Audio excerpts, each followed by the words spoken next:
The life of the Buddha and birth of Buddhism. Circa 563 to 400 BCE, India. The life of the Buddha and the birth of Buddhism circa 563 to 400 BCE, India, is a story of one man's journey in search of inner peace and spiritual harmony. Siddhartha Gautama, otherwise known as the Buddha, was born into a royal family in Lumbini, a small town in modern-day Nepal. His father, King Suddhodana, hoped that Siddhartha would take up the family's royal heritage and become a great ruler, so he shielded his son from any outside influences. At the age of 29, Siddhartha decided to leave his father's kingdom. He ventured out and discovered the suffering of all living things. This experience inspired him to seek a way to end human suffering.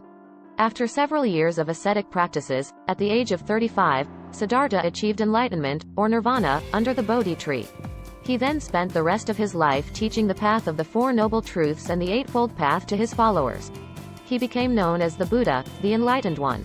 The Four Noble Truths taught by the Buddha state that all life is suffering, that suffering is caused by craving and attachment, that suffering can be ended by eliminating craving and attachment, and that this can be achieved by following the Noble Eightfold Path. The Noble Eightfold Path is a set of behaviors and practices that lead to an ethical life and ultimately, to nirvana. It includes right view, right intention, right speech, right action, right livelihood, right effort, right mindfulness, and right concentration. The teachings of the Buddha spread throughout India and eventually, the rest of Asia. Buddhism was adopted as the official state religion in several countries, including Myanmar, Sri Lanka, and Thailand. The moral and ethical teachings of the Buddha have been embraced by millions of people around the world. Today, Buddhism is a major world religion with approximately 500 million followers. While Buddhism has evolved over the centuries, many of its teachings remain the same.